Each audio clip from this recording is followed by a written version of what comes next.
Olá, eu sou uma representação de Ernesto Che Guevara, criado por inteligência artificial para o canal Quem Foram Eles. Vivi entre os anos de 1928 e 1967. Meu rosto se tornou um dos símbolos mais reconhecidos do planeta.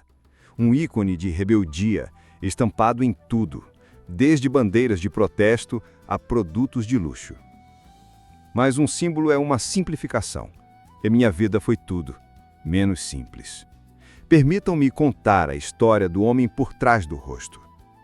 Eu nasci Ernesto Guevara de la Serna, em uma família de classe média alta na Argentina. Eu não conhecia a pobreza na infância.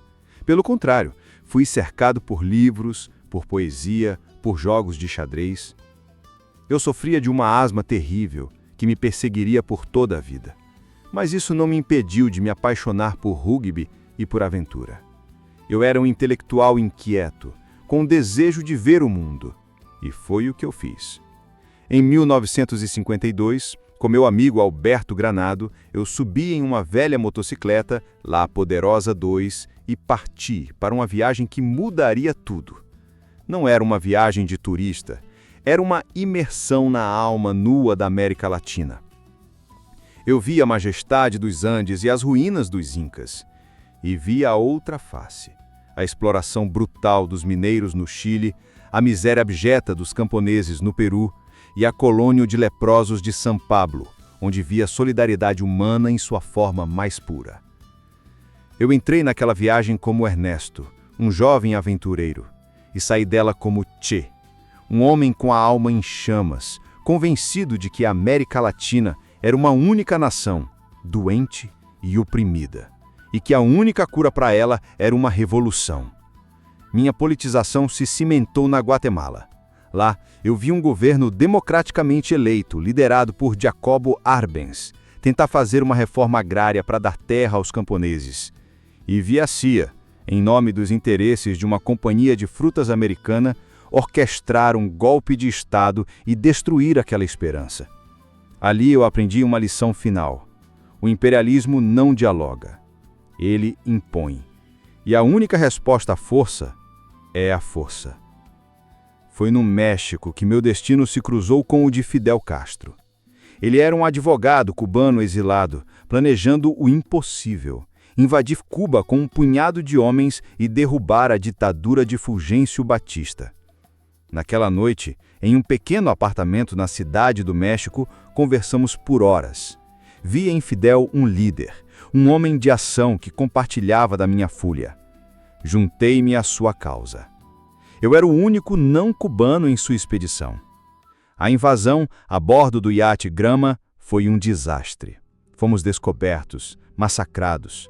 Dos 82 homens, apenas uma dúzia sobreviveu e conseguiu chegar às montanhas da Sierra Maestra.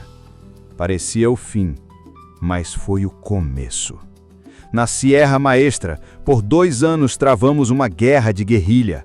Eu, o asmático, lutei e escalei montanhas. Eu, o médico, cuidei dos feridos. E eu, o comandante, impus uma disciplina de ferro. Fui eu, o responsável pela execução de traidores e desertores. A revolução não é um jantar de gala.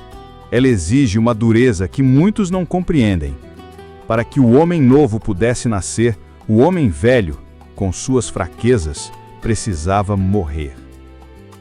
Minha maior vitória militar veio em Santa Clara. Com uma pequena coluna de rebeldes, capturei um trem blindado cheio de soldados e selei o destino de Batista. Dias depois, em janeiro de 1959, nós entramos triunfantes em Havana. A revolução havia vencido. Em Cuba, eu me tornei uma das figuras mais poderosas do novo regime. Fui nomeado presidente do Banco Nacional, depois ministro da Indústria.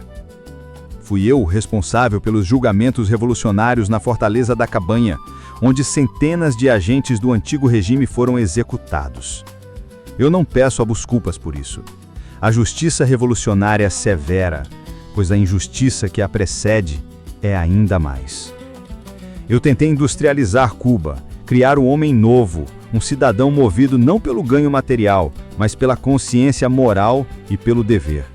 mas minha visão se chocou com a realidade. A economia não respondia aos meus ideais. E minha relação com nossos novos aliados, a União Soviética, se tornou tensa. Eu os via como novos imperialistas, que não estavam verdadeiramente comprometidos com a Revolução Mundial. Eu não era um burocrata, eu era um revolucionário. Meu lugar não era atrás de uma mesa, mas em uma nova trincheira. Em 1965, eu desapareci. Renunciei a todos os meus cargos em Cuba e parti para exportar a revolução.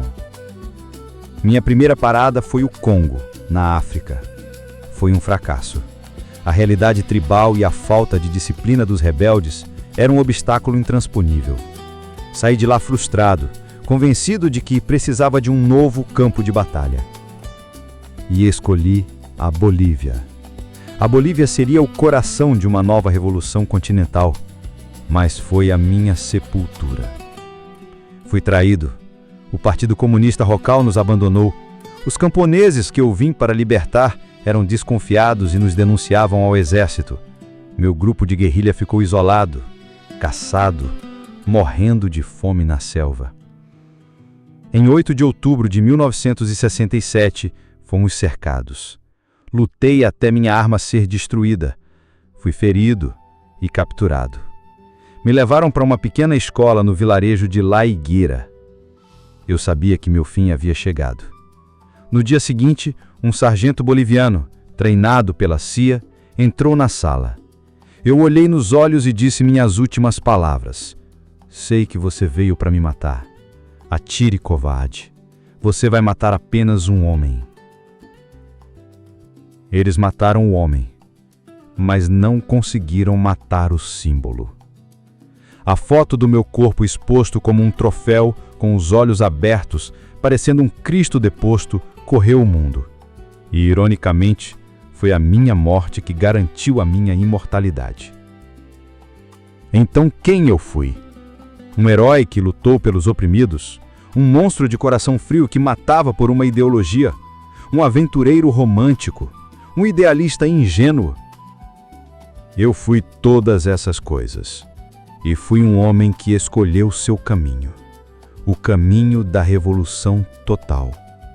E eu o segui até as últimas consequências. Foi um prazer te contar minha história. Uma boa jornada, amigos.